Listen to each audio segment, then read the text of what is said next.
বন্ধুরা, আজকে তোমাদের শেখাবো যে অল্প পয়সা খরচ করে, পার্লারে হাজার হাজার টাকা খরচ না করে কীভাবে পুরো পার্লারের স্পায়ের মতো চুলের জেল্লা নিয়ে আসবে। এই দেখো, এখানে আমি রাত্রিবেলা হেনা ভিজিয়ে রেখেছি। তাতে দিয়েছি হচ্ছে প্রথমে চায়ের লিকার, চা পাতা দিয়েছি। চা পাতার মধ্যে একটু কী বলে ওগুলো, চা পাতার মধ্যে কফি গুঁড়ো দিয়েছি, তারপরে তোমার মেথি দিয়েছি, হ্যাঁ, দিয়ে ভালো করে ফুটিয়েছি। একটু নিম পাতাও দিয়েছি, যাতে ফাঙ্গাল ইনফেকশান কিছু থাকলে সেটা প্রবলেম না হয়। তো এইগুলো দিয়ে ভালো করে ফুটিয়ে নিয়েছি। নিয়ে তারপরে জলটা ছেঁকে নিয়ে তার মধ্যে হেনা পাউডার দিয়ে গুলে রেখেছিলাম সারা রাত।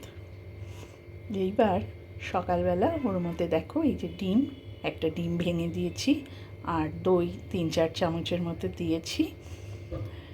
আর এই যে দেখো, পাশে আমলকি কুড়িয়ে রেখেছি। এবার এটাকে চিপে এর রসটা এর মধ্যে দিয়ে দেবো। দিয়ে এইবার যে পেস্টটা হবে, সেই পেস্টটা তোমার 1-1.5 ঘন্টার মতো শ্যাম্পু করা মাথায় দিয়ে রাখবো। এবার তারপরে কীরকম অবস্থা হয় সেটা তোমাদের পরবর্তী সময় দেখাচ্ছি। বন্ধুরা, হেনাতে সব কিছু মেশাবার পরে কনসিস্টেন্সিটা ঠিক এই রকম হবে। তাহলে এর মধ্যে কী কী পড়লো? প্রথমত চায়ের লিকার, তার মধ্যে মেথির এক্সট্র্যাক্ট, কফি, আর তোমার এই সকালবেলায় এর মধ্যে আমি এটা সারা রাত ভিজিয়ে রেখেছিলাম। তারপর সকালবেলা এর মধ্যে দই, ডিম আর তোমার আমলকি কুড়িয়ে সেই আমলকির রস, এই সব মিশিয়ে দেখো এই রকম একটা পেস্টের মতো হয়েছে। এইটাকে আমি এবার 1-1.5 ঘন্টা লাগিয়ে রেখে দেবো। দিয়ে তারপরে জল দিয়ে ধুয়ে নেব। আজকে কিন্তু শ্যাম্পু করব না। আজকে শ্যাম্পু না করে আগামীকাল করব। করে তারপরে চুলটা কীরকম হয় তুমি দেখবে। আর হ্যাঁ, আর একটা জিনিসও দেওয়া যায়, এতে বিট কুড়িয়ে না রস দেওয়া যায়, কিন্তু আমার কাছে এখন বিট নেই, তো তাই জন্যে দিতে পারলাম না। তো পরে তোমাদের দেখাচ্ছি যে হেনাটা করার পর, শ্যাম্পু করার পর চুলের টেক্সচারটা কীরকম হয়।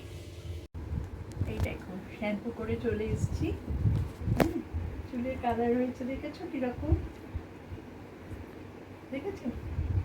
আর দেখো কি বাউন্সি করছে, দেখেছো? হ্যাঁ, দেখো,